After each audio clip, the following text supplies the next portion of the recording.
많은 분들이 위반 건축물은 대출이 안 나온다라고 알고 계시죠? 그럼 저희 수강생분은 보증금을 날렸을까요? 안녕하세요. 집가사람 부동산 경매학원의 맑음쌤입니다. 여러분, 부동산을 살 때 대출을 안 끼고 사는 사람은 유명한 연예인 말고는 거의 없죠. 전액 현금으로 지불하는 사람은 거의 없으니까 대부분이 다 대출을 받으실 겁니다. 그런데 부동산 경매, 경락잔금 대출은 일반 매매보다 훨씬 더 많은 금액을 대출받을 수 있다라는 장점이 있죠. 그래서 투자금이 소액이신 분들도 레버리지를 활용할 수 있는 아주 좋은 투자 방법입니다. 그런데 많은 분들이 이 내용을 몰라서 대출받을 때 실수를 그렇게 하시더라고요. 제가 오늘은요, 경매로 대출받기 전에 알아야 할 3가지에 대해서 이야기를 나눠보도록 하겠습니다. 정부의 규제와 정책이 계속 변하듯이 은행에서도 대출 조건이 계속해서 변동이 있습니다. 매 달마다 대출 가능한 금액, 이율, 부수 조건 등이 계속해서 변동이 있는데요. 경매 초보들 뿐만 아니라 어느 정도 낙찰 경험이 있으신 분들도 가장 많이 하시는 실수 중에 하나가 입찰 전에 대출 조건을 정확하게 확인하지 않는 겁니다. 경매 대출 상담사분들이 워낙 바쁘시다 보니까 답변을 잘 안 주시기도 하고, 낙찰을 받아봐야지 정확한 대출 금액 알 수 있어요 라고 얘기를 하시니까 일단 낙찰을 받아야 되나 보다 라고 생각하고 더 이상 알아보지 않으시는 거죠. 초보자분들은 어떻게 대출을 더 알아봐야 되는지 모르겠으니까 거기서 끝이 나시는 거고, 경험자분들은 자기가 기존에 받았던 조건들이 있으니까 비슷하겠지 라고 생각하고 더 이상 알아보지 않으시는 겁니다. 그런데 예전에 알아봤을 때는 동일한 조건의 대출이 이만큼 나왔다고 해도 지금은 절대 그 금액이 나오지 않을 수가 있습니다. 그래서 내가 매번 입찰 전에 확인을 못한다 라고 하더라도 최소한 달이 변경됐을 때 매달마다는 조건이 어떻게 되는지를 꼭 확인을 하셔야 됩니다. 이렇게 입찰 전에 대출 가능 금액, 조건을 확인을 안 하면 어떤 일이 일어나냐면요, 저희가 잔금을 못 치러서 입찰 보증금을 몰수당하게 되는 상황이 발생을 합니다. 3억 원짜리 아파트에 입찰을 한다라고 하면 최저가의 10% 3천만 원 입찰 보증금이 필요한데요. 이 돈은 미리 내도록 되어 있죠. 이 돈은 미리 내도록 되어 있고 잔금을 2억 7천만 원을 내면 되는 건데, 내가 2억 7천만 원을 대출 조건을 안 알아봐서 납부를 못했어요. 그러면 3천만 원은 법원이 돌려주지 않고 몰수합니다. 돈 벌려고 경매 시작했는데 눈 뜨고 3천만 원 그냥 잃어버리는 상황이 생기게 되는 거예요. 우리가 돈을 벌려고 경매 투자를 하는 건데 이렇게 돈을 잃어버리는 경우는 있어서는 안 되겠죠. 대출을 알아볼 때 뭘 확인해야 하냐? 첫 번째는 가장 중요한 금액, 두 번째는 이율, 세 번째는 부수 조건입니다. 중도 상환 수수료, 기간, 보험 가입 여부, 보험 금액 등이 될 수가 있겠죠. 또 단타 투자가 목적이라면 매매 사업자, 사업자 대출을 알아보시고요. 다가구나 근린주택을 낙찰받겠다라고 하면 신탁 대출로 알아보셔야 됩니다. 매매 사업자가 가계자금 대출로 대출을 치르면 서울 수도권에서는 6개월 이내에 전입 의무가 있습니다. 내가 매매 사업자로 단기에 매도하려고 하는 목적이었는데 전입 신고를 한다? 그렇다면 이 주택은요, 매매사업용 재고자산으로 인정받지 못할 가능성이 아주 큽니다.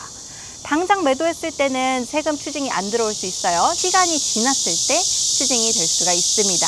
대출 상담사분들이 너무 쌀쌀맞아가지고 상처받아가지고 못 물어보겠어요 하시는 분들이 정말 많거든요. 근데 당연하지 않아요?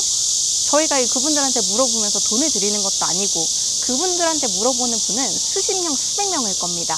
그러니까 돈 벌기 쉽지 않다 생각하시고 최대한 많은 대출 상담사분들께 문의를 하셔서 조건을 확인하시기 바랍니다. 예전에 저희 수강생분이 다가구 주택을 낙찰받고 지인인 대출 상담사분이 계셔가지고 대출을 문의를 했대요. 친구니까 잘해주겠지라고 생각해서 문의를 했는데 위반 건축물이 있어서 대출이 안 나와 라는 대답을 들었다고 합니다.